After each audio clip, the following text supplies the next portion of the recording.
मीठे बच्चे, श्रीमत पर अच्छी सर्विस करने वालों को ही राजाई की प्राइज मिलती है।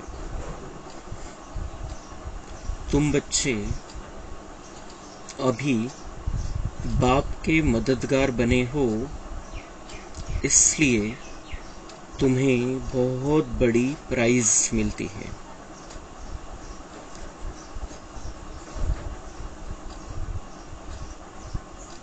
परमात्मा परमेश्वराकडून जर आपल्याला पुरस्कार पाहिजे, आणि पुरस्कार कशाचा?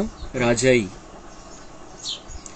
राजा बनायचे, नव्या दुनियेमध्ये राज्य करायचे, तर सेवा, सेवेला महत्त्व द्यायचे। ज्या प्रकारची जेव्हा जशी सेवा करता येईल, आपण कोणत्याही सिच्युएशन मध्ये, आपण कोणत्याही परिस्थितीमध्ये, आपण कोणत्याही त्रासामध्ये, काही खालीवर झालेलं आहे आपल्या जीवनामध्ये, पण सेवा सोडायची नाही। ज्या प्रकारची सेवा करता येईल त्या प्रकारची, क्योंकि ये हमारा जो जीवन है ये सेवा का जीवन होना चाहिए। सेवा अगर मैं करता रहूं इस जीवन में तो मेरा भी कल्याण और विश्व का भी कल्याण होगा। सेवा का मेवा मिलता है, और सेवा हम किसके लिए कर रहे हैं? अपने खुद के लिए कर रहे हैं, और ईश्वर हमारा बाप है, उसका काम हमने अपने हाथ में ले लिया है। हमें इस धरती को पावन बनाना है, हमें इस धरती को स्वर्ग बनाना है। शिव बाबा जिस काम के लिए आया है इस धरती पर, उसमें हमें शामिल होना है, पक्का करायचं आपल्याला। यहाँ पर राम राज्य हमको लाना है। राम राज्य के उसके आगे की भी बात है कि हमें लक्ष्मी नारायण का राज्य लाना है। उसके लिए भगवान धरती पर आया है, हम उसके बच्चे हैं, उसका कार्य हमें अपने हाथ में लेना है। और ये धरती लक्ष्मी नारायण की दुनिया कैसे बन जाएगी? पवित्रता के आधार से, शुद्धता के आधार से। हम जितना भगवान के लिए हाजिर होंगे, जितना हम भगवान का कार्य जो है कि इस दुनिया में शांति लानी है, इस दुनिया में सुख फैलाना है, यहाँ जो कमजोर आत्माएं हो गई है, वातावरण कमजोर हो गया है, उसको शक्तिशाली बनाना है। प्रेम नहीं रहा है दुनिया में, मोह है तो मोह है, और प्रेम है तो निस्वार्थ प्रेम नहीं है, स्वार्थ वाला प्रेम है।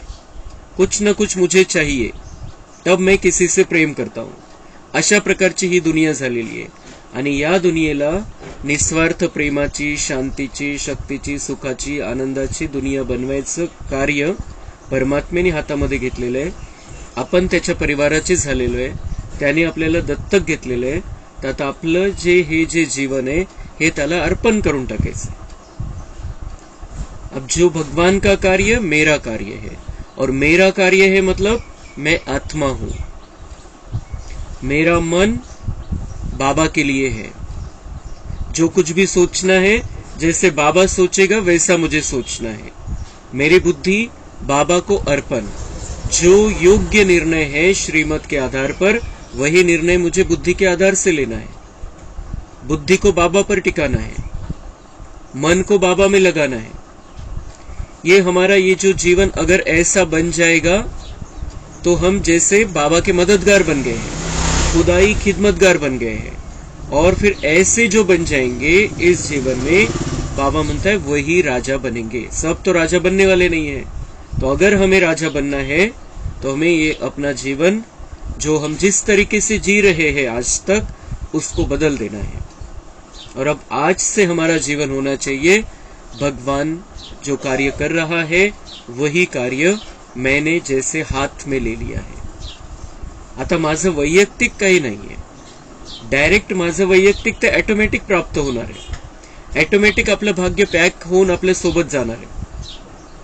लेकिन मैं जब यहाँ पर हूं तो मैं सेवा के लिए हूं। मुझे इस धरती पर जो भी है, जो कुछ भी है, उन सब का कल्याण करना है। वातावरण का कल्याण करना है, पशु पंछी सबका कल्याण करना है। इस वातावरण को संपूर्ण रीति से बदल देना है। जो पानी आज पीने लायक नहीं रहा है, उस पानी को फिर से शुद्ध बनाना है, फिर से उस पानी में ताकत भरनी है। हवा में जो प्रदूषण है उसको खत्म कर देना है। ये जो अशुद्ध हवाएं चल रही है उसको शुद्ध हवा में बदल देना है। तो सारे वातावरण को बदलने की जिम्मेदारी है, आत्माओं को बदलने की जिम्मेदारी है। तो ये सेवा जो करेंगे, बाबा म्हणता है वो राजा बन जाएंगे, क्योंकि हमने अपने लिए बना। वो जो बाबा का कार्य है वो हमने अपने हाथ में लिया, अपने लिए हम राजधानी बना रहे हैं जैसे, और जिसने राजधानी बनाई वो राजा बनेगा। प्रश्न, बाप की ज्ञान डांस किन बच्चों के सम्मुख बहुत अच्छी होती है? उत्तर है, जो ज्ञान के शौकीन हैं, जिन्हें योग का नशा है, उनके सामने बाप की ज्ञान डांस बहुत अच्छी होती है। ज्ञान म्हणजे हे डान्स आहे। डान्स म्हणजे जो डान्स करणारा असतो तो खुशीमध्ये असतो, नशेमध्ये असतो। तर तसं बाबा म्हणते हा ज्ञानाचा नाच है, ज्ञानाचा डांस है बाबांची मुरली म्हणजे। लेकिन किन बच्चों के सामने ये ज्ञान डांस बहुत अच्छा होता है? जो सामने बैठे हैं वो सुनने के शौकीन हैं, जिन्हें योग का नशा है। तो बाबा की मुरली भी उसी तरीके से चलती है। नंबरवार स्टूडेंट है, परंतु यह वंडरफुल स्कूल है। कईयों में जरा भी ज्ञान नहीं है, सिर्फ भावना बैठी हुई है। उस भावना के आधार पर भी वर्षे के अधिकारी बन जाते हैं। तो भावना तो जरूरी ही है। बाबा में भावना नहीं है, सिर्फ ज्ञान है, दिमाग से हम बाबा के बने हैं, तो उसका भी कोई फायदा नहीं है। तो हमें दोनों का बैलेंस रखना है। दिमाग से तो हम बाबा के बने हैं, पहचान लिया है उसको, लेकिन उसके साथ साथ जो भक्ति वाली भावना है, भक्ति में जो भावना रहती है, उनको तो कोई ज्ञान नहीं है, फिर भी भावना रहती है किसी इष्ट में। हमें तो पता है, हमें जानकारी है वो कौन है, वो एक ही है, सर्वोच्च है, सर्वोत्तम है। उसमें हमारा निश्चय बहुत पक्का होना चाहिए। और किस आधार से? ज्ञान प्लस भावना के आधार से।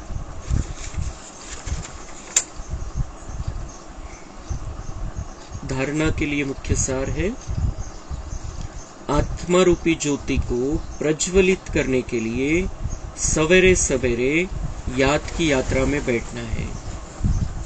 याद से ही जंक निकलेगी। आत्मा में जो खाद पड़ी है वह याद से निकाल सच्चा सोना बनना है। बाबा ने कल भी हमें बताया था, सच्चा सोना। हम आत्माएं, हमारे अंदर जो मिलावट आ गई है उसको हम खुद ही निकाल सकते हैं। कैसे? बाबा की याद में बहुत शांति से, बहुत भावना से, समझकर, जानकर बैठना है। तो बाबा से जो करंट मिलेगा उसमें हमारे अंदर जो मिलावट आ गई है, आत्मा तमो प्रधान, शरीर तमो प्रधान हो गया है, और इसलिए आत्मा को फिर से सतो प्रधान बनाना है। आत्मा सतो प्रधान बनती जाएगी, शरीर भी सतो प्रधान। यहाँ पर तो हमारे अंदर वो जो दिव्यता शरीर के अंदर भी ब्रह्मा बाबा के अंदर आ गई थी, वैसी हम अपने अंदर भी यहाँ पर भी ला सकते हैं। बाकी वो सुंदर शरीर तो हमें सतयुग में प्राप्त होगा, लेकिन यहाँ का शरीर भी हम सुंदर बना सकते हैं योग के आधार से। तो शरीर सुंदर किस आधार से बनेगा? आत्मा सुंदर बनती जाएगी उस आधार से। और आत्मा सुंदर कैसे बनेगी? जब मिलावट खत्म होगी आत्मा में जो है। तो उसके लिए बाबा कहते हैं सवेरे सवेरे याद की यात्रा में बैठना है। बाबा का सुबह, हमारी सुबह अमृत वेला, तो बाबा की याद में बैठना है। आत्मा रूपी ज्योति प्रज्वलित होगी और दिन भर रहेगी। बाप से ऊंच पद की प्राइज लेने के लिए भावना के साथ साथ ज्ञानवान और गुणवान भी बनना है, सेवा करके दिखाना है। तो ज्ञानवान भावना तो है, भावना के साथ साथ ज्ञानवान, ज्ञान के आधार से भावना। ज्ञान प्रैक्टिकल में दिखाई देना चाहिए, हमारे जीवन में, चेहरे में, चलन में, व्यवहार में दिखाई देना चाहिए। और गुणवान, हमारे कर्मों के द्वारा हमें दिव्य गुण का प्रकटीकरण करना है, दिखाना है कि कैसे ज्ञान के आधार से भगवान का बनने के बाद हमारे अंदर दिव्यता आ जाती है, और सेवा करके दिखाना है। और ये सबसे मुख्य सेवा है। ज्ञानवान गुणवान बनकर भावना के आधार से बाबा को याद करना, ये सबसे बड़ी सेवा है। बाकी सेवाएं तो है ही, वो तो करनी ही है, जो भी हम कर सकते हैं, लेकिन सबसे बड़ी सेवा है ज्ञानवान और गुणवान बनकर भावना के आधार पर भगवान की याद में रहते हुए सब कुछ करना है। वरदान है, चलन और चेहरे से पवित्रता के श्रृंगार की झलक दिखाने वाले श्रृंगारी मूर्त भव। पवित्रता ब्राह्मण जीवन का श्रृंगार है। हर समय पवित्रता के श्रृंगार की अनुभूति चेहरे व चलन से औरों को हो। दृष्टि में, मुख में, हाथों में, पाँवों में सदा पवित्रता का श्रृंगार प्रत्यक्ष हो। हर एक वर्णन करे कि इनके फीचर्स से पवित्रता दिखाई देती है।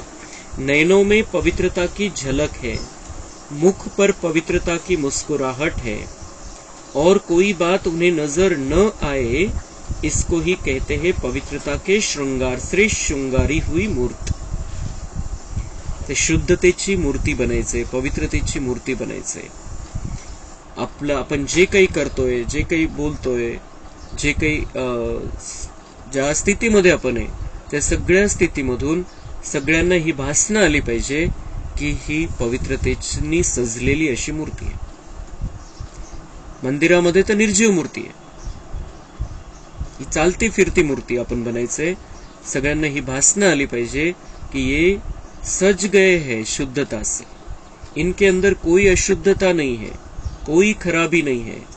तो ये इस तरीके से हमें इस जीवन में आगे बढ़ना है। ये सबसे मुख्य सेवा है, चेहरा और चलन जिसमें पवित्रता की झलक स्पष्ट रूप से दिखाई देनी चाहिए।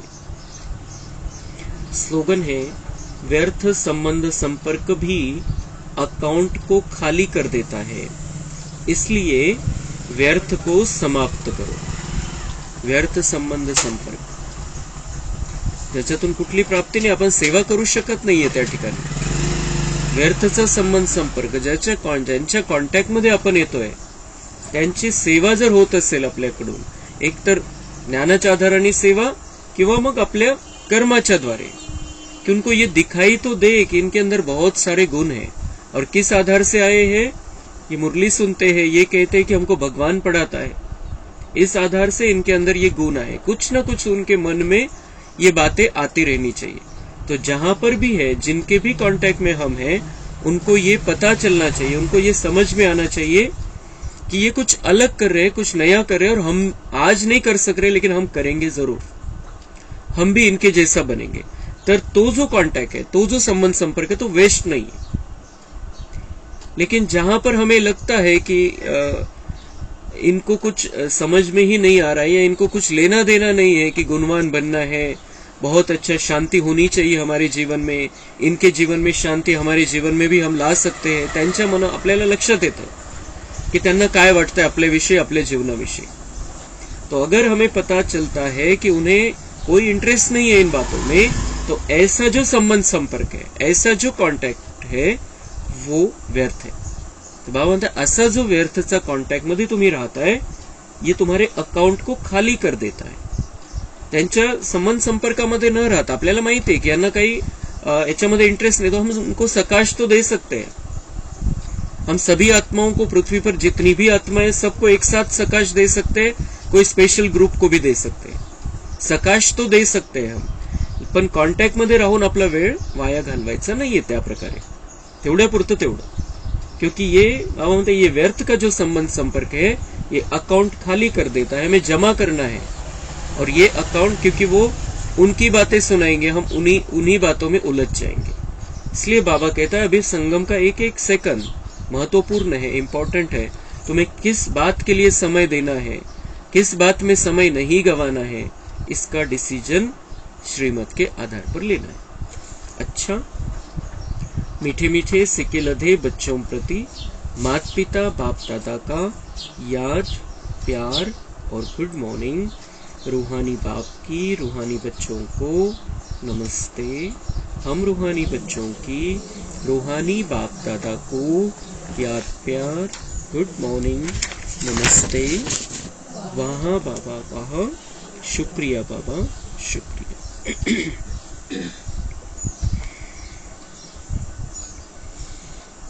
कहानी बचपन में भी दिव्य साक्षात्कार। छोटी आयु के बच्चों को और बच्चियों को भी साक्षात्कार होते थे। जेव्हा ब्रह्मा बाबा तिकडे गेलेले होते काश्मीरला, अजून तेच त्याचं वर्णन आहे।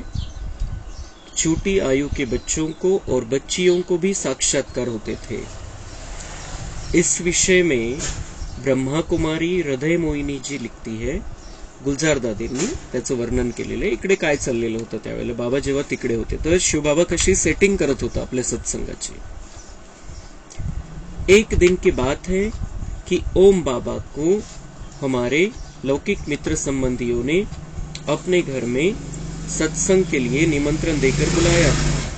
कृपालू बाबा अपने बच्चों के कहने पर आ पधारे। याच्यामध्ये मिक्स आहे, इकडे बाबा आले होते त्यावेळेचं पण सांगितलेलं आहे दादींनी की लौकिक मित्र संबंधियों ने अपने घर बाबा को, ओम बाबा म्हणायचे त्यांना त्यावेळेला ब्रह्मा बाबांना, उनको निमंत्रण देकर बुलाया। तर हे ब्रह्मा बाबांना आधी ओम बाबाच म्हणायचे। 1940 मध्ये ब्रह्मा बाबा न ब्रह्मा बाबा हे नाव परमात्म्याने दिलं। 1936 ते 40 पर्यंत सगळे त्यांना, कारण ते ओमची ध्वनी व्हायची आणि त्यांना ओम बाबा म्हणायचे।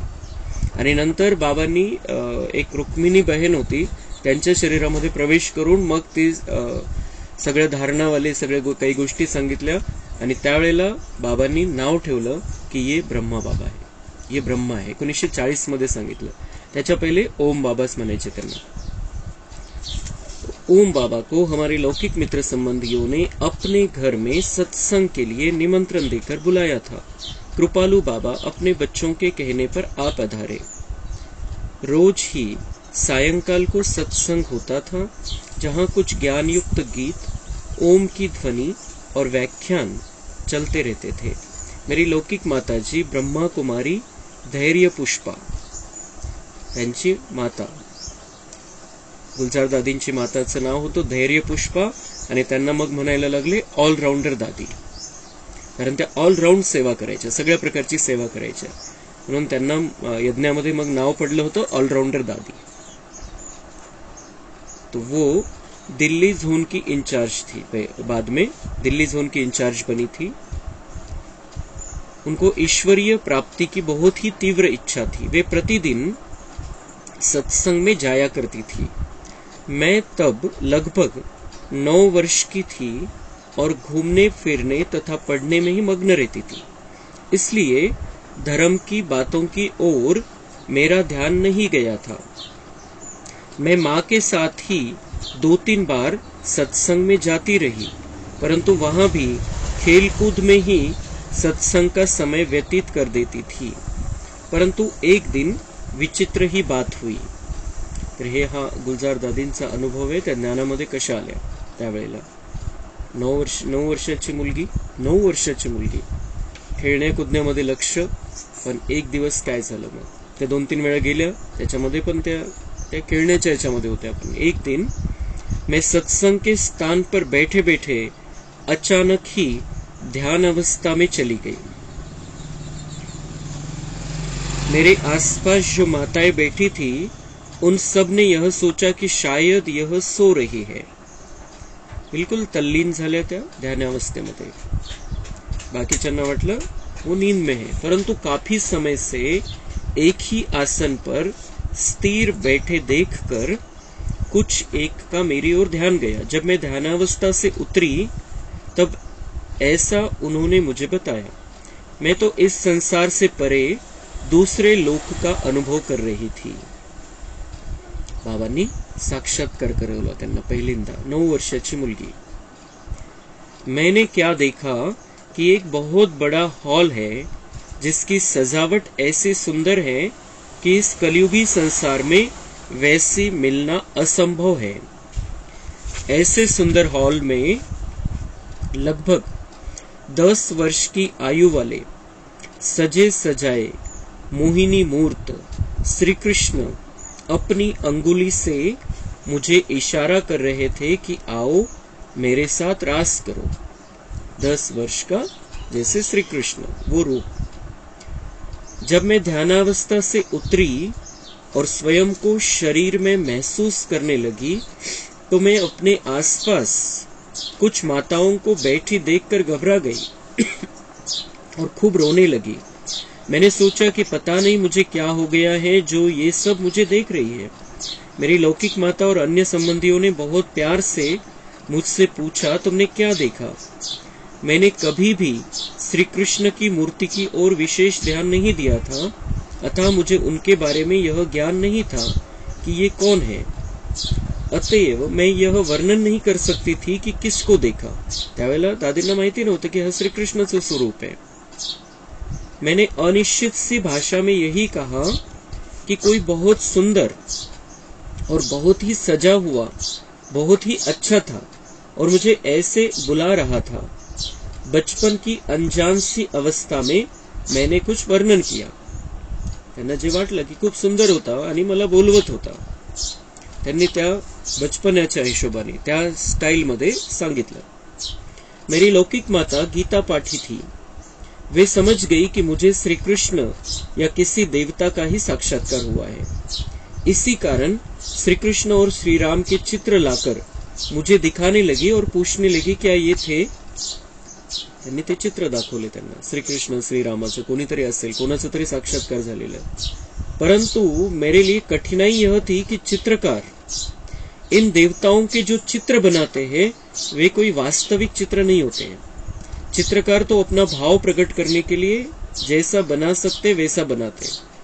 तर तो जो इतका सुंदर होता, जो साक्षात्कार मध्ये श्रीकृष्ण बघितला, तसं चित्र तर इथले चित्रकार बनवू शकत नाही। तर म्हणून दादी म्हणते मला त्या चित्रामध्ये जसं दाखवलेलं होतं तसं नाही वाटला, तो खूप सुंदर होता। चित्रकार तर आपली भावना प्रकट करतात, पण तो जो मला दिसला श्रीकृष्ण तो खूप सुंदर होता। उन चित्रकारों ने साक्षात्कार तो किया नहीं होता, इसलिए वे सच्चा चित्र तो बना नहीं सकते। अब मुझे दिव्य दृष्टि द्वारा वास्तविक रूप का जो साक्षात्कार हुआ था उसकी तुलना में तो ये चित्र बिल्कुल ही नीरस और कृत्रिम लगते थे। म्हणजे हे जे चित्र बनवले गेलेले भक्ती मार्गामध्ये त्याचंही आपल्याला लक्षात येईल की ते जे चित्र त्याच्यापेक्षा खूप सुंदर आहे श्रीकृष्ण ओरिजिनल। अतः मेरे लिए तो उस दिन यह कहना कठिन था कि यह श्रीकृष्ण का चित्र है। हाँ, उसके पोज, उसकी मुरली और वस्त्रों से थोड़ा सा मेल था, इसलिए मैंने कहा हाँ मैंने ऐसा देखा था, परंतु यह इससे बहुत ही सुंदर था और सजा हुआ था। आकर्षण मूर्त भी था, उसकी तुलना में ये चित्र तो कुछ भी नहीं है। इस प्रकार के साक्षात्कार और बहुत से बच्चों को तथा बड़ी आयु वाले लोगों को भी होते थे। दादींना जसे साक्षात्कार झाले इतके छोट्या वयामध्ये, तसं सगळ्या साक्षात्काराचा पार्ट चाललेला होता त्यावेळेला आणि बाबा सेटिंग करत होते कि वो ये सब बातें जो आज तक ये शास्त्रों में सुनते आए हैं लेकिन सत्य कुछ अलग है। तो अगर ये डायरेक्ट बाबा ज्ञान सुनाता तो कोई विश्वास नहीं रखता था, इसलिए बाबा ने उस समय ये साक्षात्कार का पार्ट चालू किया था। आणि जे जे यायचे साक्षात्काराच्या आधाराने यायचे किंवा जे तिथपर्यंत पोहोचायचे त्यांना साक्षात्कार व्हायचे। सभी के लिए पितृवत प्रेम। इस प्रकार के गीत गा गाकर सभी गोप गोपियां अथवा सत्संगी भाई बहन खुशी में झूमते रहते थे। कई बार जब दादा सत्संग पूरा करके उठते थे तो सभी भाई बहनें, माताएं और भाई उठकर दादा के सामने खड़े हो जाते थे। दादा की पवित्र पितृवत दृष्टि सभी आत्माओं पर पड़ती और सभी के प्रति बेटी, आ बच्ची, ये मधुर शब्द निकलते थे। सभी उपस्थित जन अनुभव करते थे जैसे कि वे आत्मा के रूप में आत्मा के पिता, जगत पिता अथवा धर्म के पिता के सम्मुख खड़े हैं। जसं जसं कहाणीमध्ये वर्णन आहे आपण त्यावेळेला नव्हतो, पण आपण अनुभव करू शकतो। तसं चित्र आपण बघायचंय किती ब्रह्मबाबांची काय स्थिती होती त्यावेळेस। हे स्टार्टिंगचे दिवस आहे, पण ब्रह्मबाबा कसं परिवर्तन झालं होतं त्यांच्यामध्ये, और सबको कितना स्नेह देते थे वो स्टार्टिंग से ही। जब तक उन्हें ज्ञान भी क्लियर नहीं था, कौन मेरे द्वारा ये कार्य करा रहा है वो भी क्लियर नहीं था। फिर भी ब्रह्मा बाबा बदल गए थे पूरी रीति से, और हम ऐसे महसूस करें हम भी उस समय थे ब्रह्मा बाबा के सामने। तो दादा की पवित्र दृष्टि, पितृव्रत दृष्टि सभी आत्माओं पर पड़ती और सभी के प्रति बेटी, आ बच्चे, ये मधुर शब्द निकलते थे। सभी उपस्थित जन अनुभव करते थे जैसे कि वे आत्मा के रूप में आत्मा के पिता, जगत पिता अथवा धर्म के पिता के सम्मुख खड़े हैं।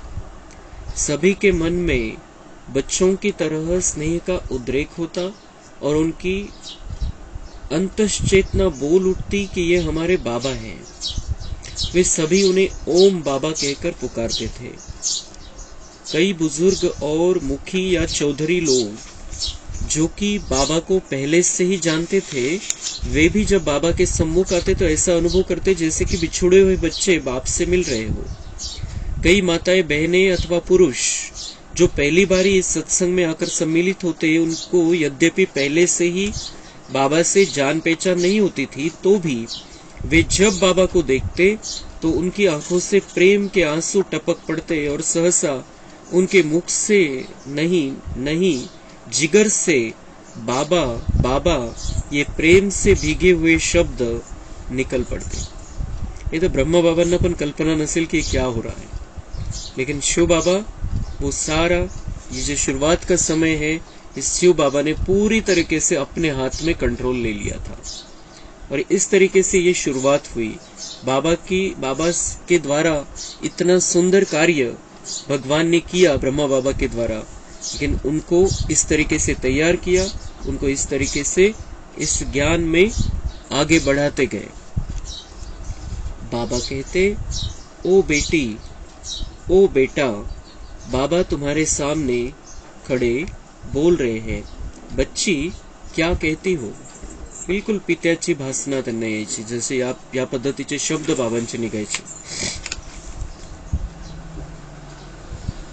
वह कहती, बाबा आप कहाँ थे?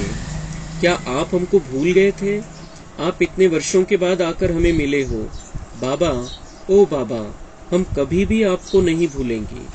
बाबा, आप जल्दी से जल्दी हमें इस गंदी विकारी दुनिया से कहीं बहुत दूर ले चलो। त्यावेळेला सुद्धा आजच्या इतकी ती खराब दुनिया नव्हती, पण त्यावेळेला सुद्धा ही भावना त्यांच्यामध्ये होती कि ये गंदी विकारी दुनिया है और इससे हमें बहुत दूर जाना है। उन्हीं दिनों एक ग्रामोफोन रिकॉर्ड चला था जिसमें भरा हुआ गीत कुछ इस प्रकार था, इस पाप की दुनिया से दूर कहीं ले चल, चित्त चैन जहां पाए ले चल वही ले चल, लोगों की आवाजों से, दुनिया की निगाहों से, आह और कहीं ले चल, अब जल्दी वही ले चल। तो ये बाबा के सामने ये सब बातें वो आत्माएं कहती थी कि हमें लेकर चलो कहीं पर, यहाँ चैन नहीं है कुछ।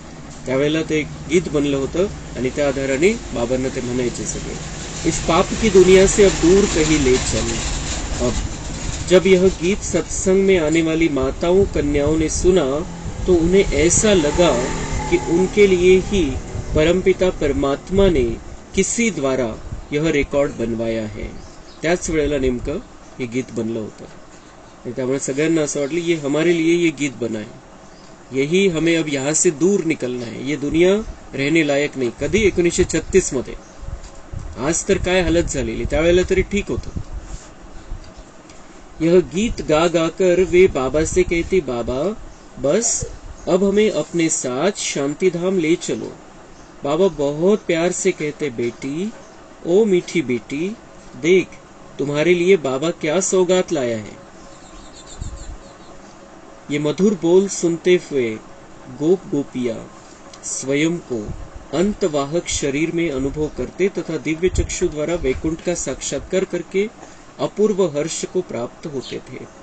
वे गदगद हृदय से हंसते थे और स्वयं को परम सौभाग्यशाली अनुभव करते थे और कहते थे, ओम बाबा, अब हमने सुखधाम की राह देख ली है। बाबा, हम शांतिधाम में पहुंच गए हैं। अजून ज्ञानाची क्लॅरिटी नव्हती, पण तरी सुद्धा लक्ष मिळून गेलं होतं आत्म्यांना. और ये सब कुछ ब्रह्मा बाबा के द्वारा नहीं हुआ, ये शिव बाबा के द्वारा हुआ सब कुछ. शिव बाबा वहां थे नहीं थे, लेकिन कार्य शिव बाबा डायरेक्ट तो नहीं थे. शिव बाबा ब्रह्मा बाबा के द्वारा ये सारा कुछ करा रहे थे और ब्रह्मा बाबा को भी पता नहीं था क्या हो रहा है.